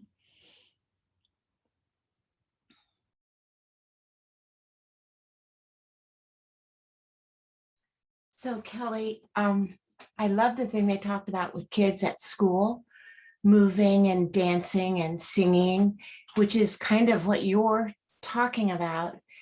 And I had never really thought about how I do feel healed when I am moving, almost moving. And I think about those things you have done at Metabolic Studio with singing to the river or dancing or playing music.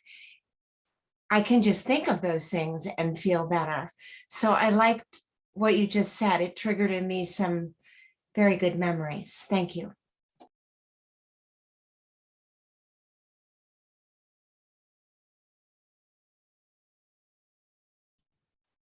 I agree with you too, Kelly. I think the collective actions that we do at Metabolic, such as what Sandra had said, whether it's the choir or composting or supporting living systems, or even watching the geese fly over one of the properties, is healing for all of us at that very moment.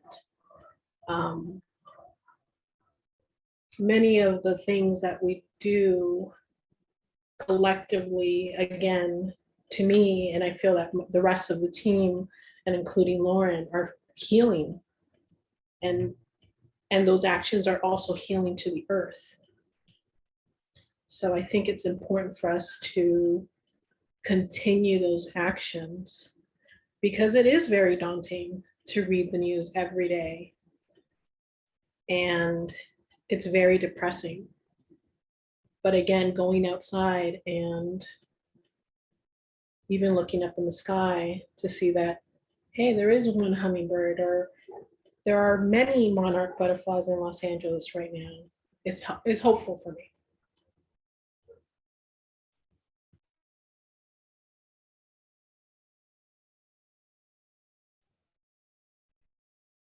Yeah, I can relate to that feeling of comfort in seeing, even if it's just one hummingbird or butterfly.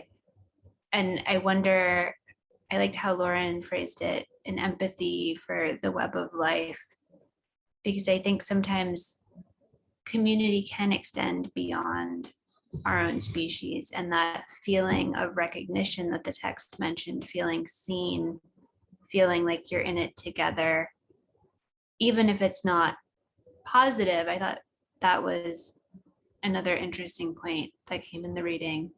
The idea that when you have a healthy mind-body connection, even if someone is sharing something hard with you, your face will react in a way that brings comfort out of that connection, despite the fact that there was something painful that initiated it. And sometimes I do feel that way when I see, just like one butterfly, and I know that the pollinators are in crisis.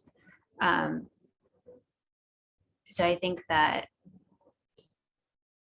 relating in that way, and also there's that aspect when you see something beautiful of feeling seen, almost like, oh, like the universe is recognizing my existence through this appearance. And there's something so joyful and encouraging in that, like these animals and systems are continuing, and we can continue together as well.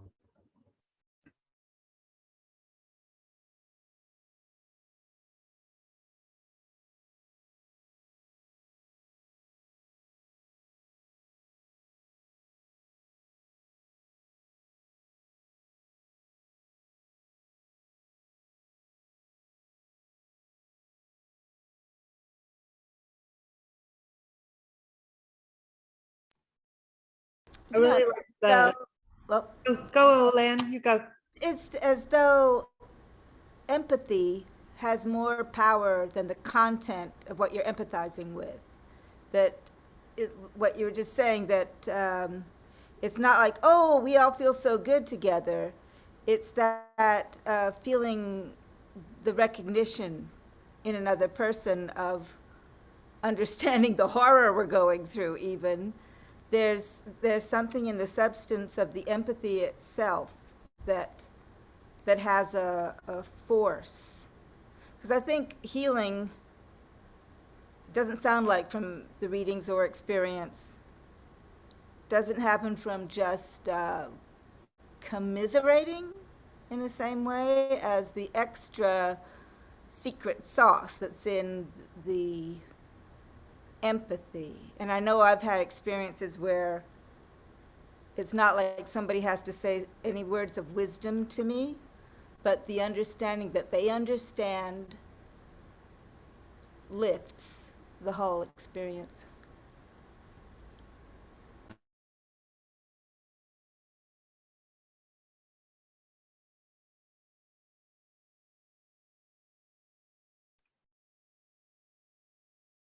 I really like the Copper reading this week too, and thought that the image of the ape yelling and the diagram of the I don't know if it was a chimpanzee or an ape, but it was such a visceral image while listening to people like talk about the gut nerve connection to the emotional mind. And I've heard that discussed a lot recently by doctors, even medical doctors, who are interested in the immunological system and the relationship between the gut brain connection through this nerve. So I thought that the earlier readings in this series where we talked about emergence and these connections, I think that there's something between the ability to make sounds and releases that you can see modeled sometimes in earlier versions of the human being, like an ape or a monkey. Like I sometimes imagine that they can still communicate in a primary way, that range of vocalization that almost sounds like it comes from their gut. And that we often learn to modulate those experiences and find a range of vocalization that is not visceral, that's modulated and mediated.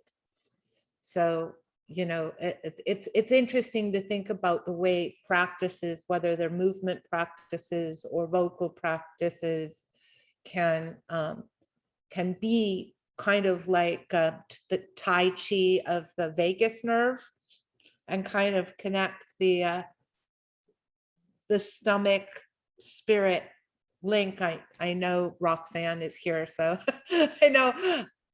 Go. Yeah. Well, no. Just when you said visceral, the word guttural kept coming. You know, with that. Yeah. I mean, it's just that feeling of. You know, you feel silly. It almost makes you laugh to go, but it immediately like connects your upper body and your lower body, and you know, connects you to the earth and you know, things that embarrass us. But it's a release. It's a letting go. Like, what are we holding on to? Guttural. What a great word. Yeah. Yeah, it's a fantastic word. And it does feel like we moderate ourselves in so many ways too, there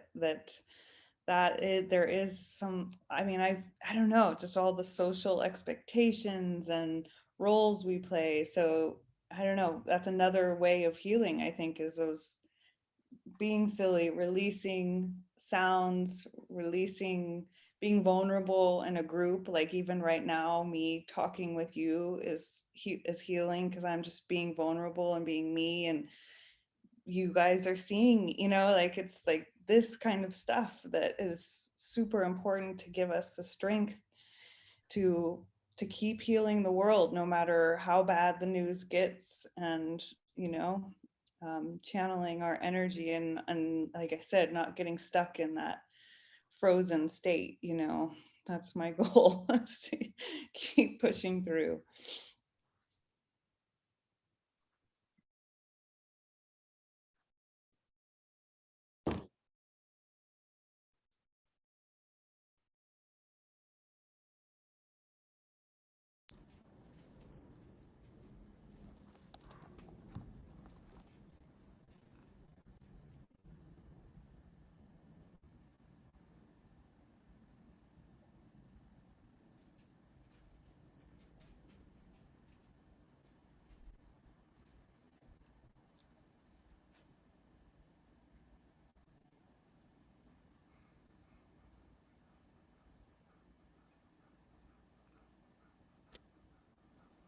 I have to go. I just want to say thank you for this tribal experience. I really love it. Good night, everyone. I was just going to say I was really appreciating your contribution too. And just briefly, I've been in transit some of this, but it's been amazing. And I recently read something that maybe I'll send to you, Kavi, to circulate or post or whatever, because I can't find it right now. But Malkia Cyril wrote a piece about grief and trauma in movements and movement building. That's going to be part of a compilation of Adrienne Marie Brown's new book. But it's all about how all the levels of trauma, and especially the deeper we get in movement building with all the cultural trauma of, you know, what this country was built on, that we all know around, you know, around slavery and stealing of land, et cetera. And how do we navigate that and still stay functional, you know? So I'm really appreciating this material and all of you today. Thank you. I also have to head out, but thank you everyone for breathing with me tonight. And I hope you have a lovely evening. So I think to close, for those people who are staying, Kavi, I think was going to close us out with a couple of current events from this week. Yeah, and it'll directly tie it back in your conversation about the connection between the gut and the brain. Recently, I'll share a couple of articles here and try to keep this as brief as possible and at the end of our day here. But there was some research found recently from researchers at the University College Cork in Ireland that published their findings in Nature Aging and showed the connection between microbes in the gut and memory loss. And so this may be not news to this group, is understanding the connection between the BCC and the connection between the gut and our brain. But that research kind of involved transplanting microbes from young mice into older mice in the brain's hippocampus region, which is involved in memory and learning, rejuvenated in the older animals. And the effects of inflammation that comes with aging was reversed and looked a lot like the younger animals' brains. But aside from my own views of animal testing and the benefits for humans and the historic use of mice and primates in scientific laboratories, this article really connects back to our systems view of life, our systems view of health as well, and systemic looking at the body. And then to quote directly from the text here, the connection between the gut and the brain was made up of 4 pathways through nerves, chemicals produced by microbes, the immune system, and the gut's second brain found in the walls of the gastrointestinal tract. They mentioned that the similar transplant in humans is more difficult and take 8 years or more of study, but it's kind of leaves the question of how it would affect humans. But as a growing research showing the growing relationship between microbes and the cause of Alzheimer's, in science kind of acknowledging the systemic view of the body, and perhaps to answer our own ailments as aging in our own body, the answer might lie within our own cells, and that maybe maintaining a healthy gut and diverse gut microbe may lead to retaining memory and cognition abilities. And it kind of leads us to the next article here about kind of chronic pain. And the article kind of initially follows that Dr. Monty Lyman, a Oxford University clinical research fellow who suffered from irritable bowel disease or irritable bowel syndrome. And as an own medical practicing doctor, they assume that physical ailments have physical causes. So out of kind of desperation and scientific curiosity, tried hypnotherapy and found it to cure their IBS completely, which really led the doctor kind of thinking about more about the ways that the Western health system does not fully understand pain. That kind of quoting from the text here again, that chronic problems often begin with short-term physical injury, sending the nerve signals to the brain, which then creates a sensation of pain. When the physical damage is healed, the patient's pain sensations don't stop as they normally should. Instead, their brains persistently keeps ringing the same pain alarm. End quote. This kind of goes into further about that separation of physical medicine, psychological medicine, Western modern health systems, and instead of viewing the body in the kind of the systemic health view. And some takeaways from the article is that for chronic pain sufferers, the problem can be alleviated instead by getting the individual to use a huge amount of their mental circuitry on a visual tasks. So there's some research been done with virtual reality that's really promising. Researchers at the University of Washington, Washington's Human Interface Technology Lab are using VR headsets to treat patients with severe burn injuries. And when the patients are concentrating on a specific task in the game, has lead the participants to have a reported 50% decrease in pain. And then in Strasbourg, France, anesthesiologists and hypnotherapists are using VR with children, giving them a 20-minute hypno VR sessions within 72 hours of surgery, leading the anesthesiologists to using half of the normal amount of morphine pain relief. And so they're finding this kind of, that VR is making the brain feel safe in its body and reducing the hyper alertness and reducing the cues of stress. Even the article kind of talks about for medical practitioners when they're speaking with patients, speaking in a way that's more positive in a confident manner that can genuinely heal people. So instead of using negative words like this might hurt or this is painful surgery, using more positive words can actually lead to better outcomes for recovery. And then, so kind of relating it back to our reading today, and to quote directly from the text, the process of getting sick and healing are cognitive processes. So perhaps looking at other ways to treat chronic pain and not relying on opiates as much as it has become a problem in the United States, across the globe, but looking at ways that the brain is perceiving stress and reacting to it and engaging regions of the brain that regulate pain sensation, and kind of the broader systemic view of the body that addresses how the pain reacts to the fight, flight, ventral, vagal complex, and incorporating both physical and physiological medicine. And then lastly, we've got this great video from Wired Magazine I shared a couple of weeks ago about what doctors are learning from swabbing subways in different countries. Video really goes into the research of Christopher Mason, a professor of genomics, physiology, and biophysiology at Weill Cornell Medicine. I was leading a team of researchers to swab and study microbiome at public transit to really understand the microbial ecology of cities. The research kind of started in 2013 in New York, and swabbing every single subway station in New York, swabbing turnstiles to the poles you're holding when you're in the transit systems, and even benches, and really kind of getting a really macroscopic view of life in cities. And kind of this idea of health and microbiome diversity connected to the landscapes and the cityscapes we live in, a larger systems view of life that kind of incorporates the life around us at the microscopic level. So kind of really briefly, but they found some really interesting stuff in different subway stations across the world. In New York, they found more hardy microbes that kind of survive on rocks and soils, and kind of made a joke about New Yorkers thriving in a really harsh environment. In Naples, they found microbes that survive on the shores of the Mediterranean, and also microbes that are related to foods, such as yeast of breaking bread, more so in other cities. And in Rio de Janeiro, they studied before, during, and after the 2016 Olympics, and seeing how the microbes changed because of the millions of people who visited the city and added their own microbiome to the city, which actually led to the birth of a lot of different new species and changed the city at a microbial level.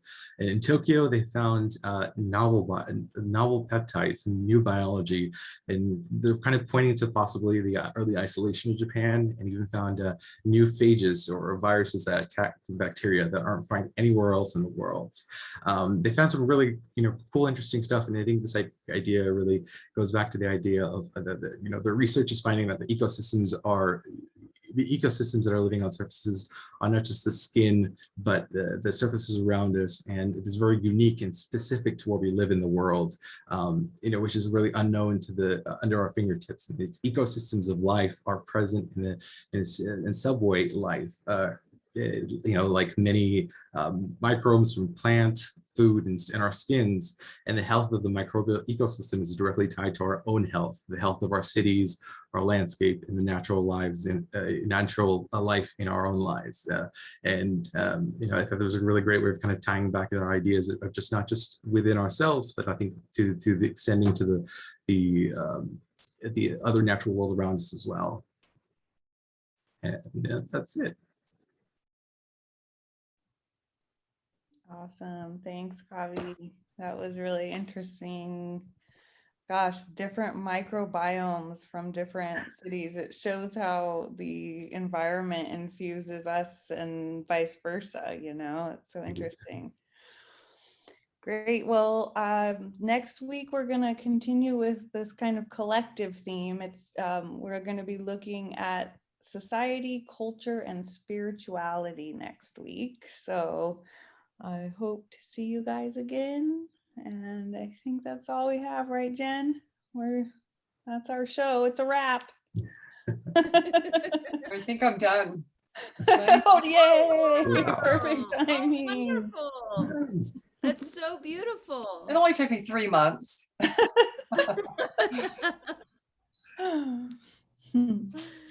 Great. Have a good evening, everyone. Good night, everybody. Have a healing evening. See Thank all you. next week. Good night. Bye, everyone.